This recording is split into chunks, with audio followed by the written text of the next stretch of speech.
Been a long time. I shouldn't have left you. Return of the boxing guru. I'm coming with so much flavor. I'm also known as the Wilder hater. But my videos here to please you. It's under the microscope here to teach you. You with the boxing guru. For this episode of Under the Microscope, we're going to focus in on Adam Knownacki because he's in a must-win against Robert Helenius, Part 2. This is a pivotal and critical fight for Adam Knownacki because Adam was built as being the next Polish sensation and the next heavyweight sensation out of the PBC stable. After Deontay Wilder and Andy Ruiz, Adam was definitely at the door front until he was upset by Robert Helenius in March of 2020, right before the pandemic hit at the Barclays Center. It was definitely very disappointing for Adam in front of his Polish fans at home in Brooklyn, because the Polish fans definitely always come out and support Adam in flocks. So I know they was kind of let down from it.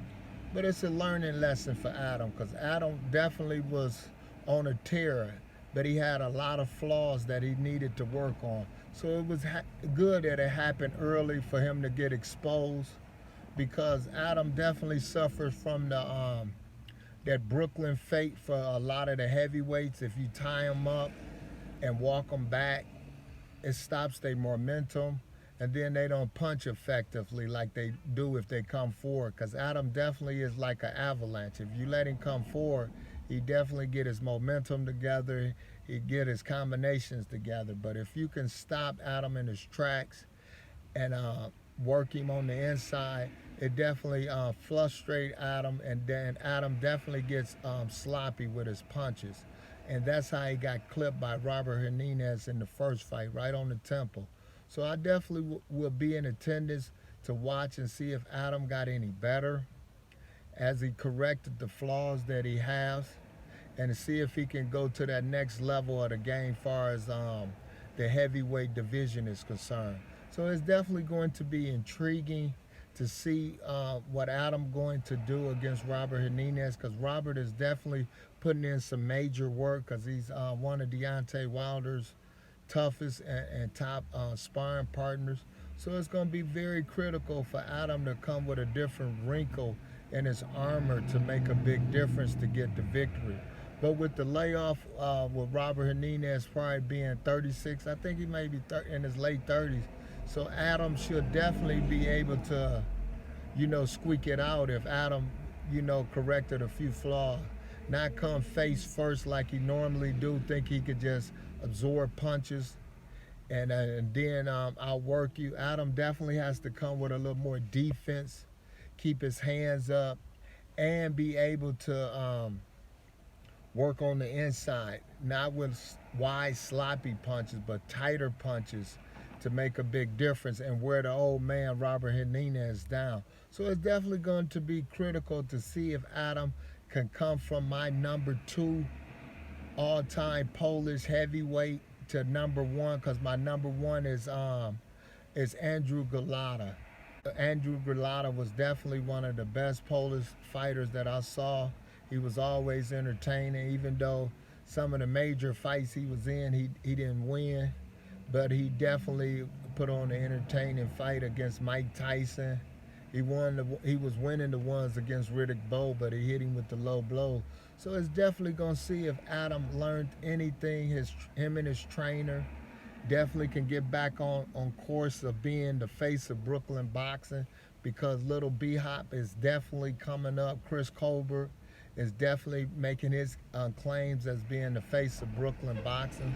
So it's definitely up to Adam, like he said, with this fight on October 9th, he can be right back in the Hunter thing, especially if Wilder can defeat Fury. So they can have a mega fight right there in Brooklyn. It definitely will sell out. Deontay Wilder versus Adam Knownacki in Brooklyn.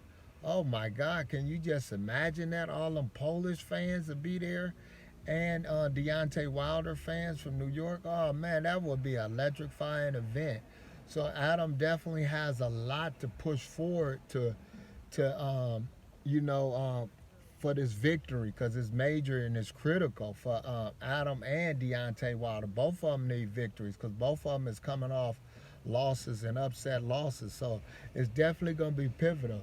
Even if both of them lose, hypothetically, it still would be electrifying round robin if Deontay Wilder continue his career. So it's definitely a win-win situation. But for Adam Knownacki, he definitely want to win and show his Polish fan that he can bounce back from that mistake against Robert Helenius. So these are the words of the one and only boxing guru. I definitely had to make a video out on Adam Babyface Knownacki in his return match. It's going down in Las Vegas. I wish it was in the Barclays Center in Brooklyn. It would be electrifying just to be there with all the Polish fans and all the support they still will give Adam after he tried to climb back up the ladder.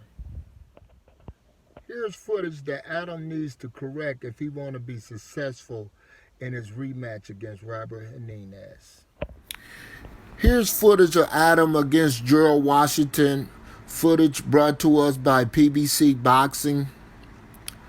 If you look closely here at Adam, what I was saying, how he's like to come forward, you got to meet Adam in the center of the ring to push him back because you don't want his momentum to get going.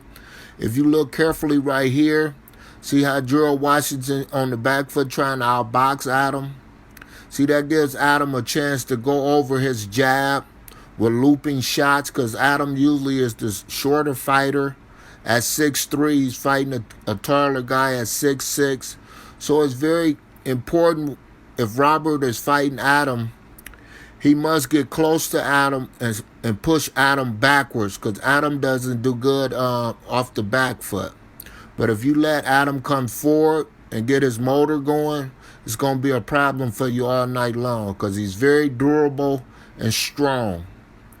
So all night long, right here, if you look at Gerald, he's pushing Adam back. So that's the better fight game plan for him. And then he can get back off on his jab. See, right there, Adam will miss.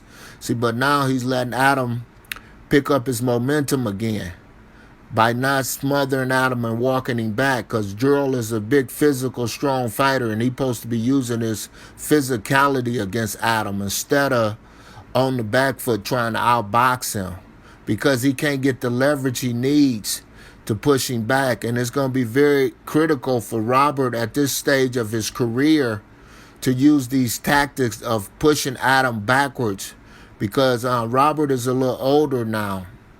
So it's going to be very important that he use these skills because Adam is a monster. He's like an avalanche. If it gets going, it's going to be hard to stop. Like right here. See how he's smothering Gerald's work, pushing him back, hitting him with overhand rights and lefts. So it nullifies Gerald's work. See, Gerald don't know what to do right now. If I was his trainer, I would have him to get close, hold Adam, and walk him back. This was a tactic that Evander Holyfield used wisely against Mike Tyson.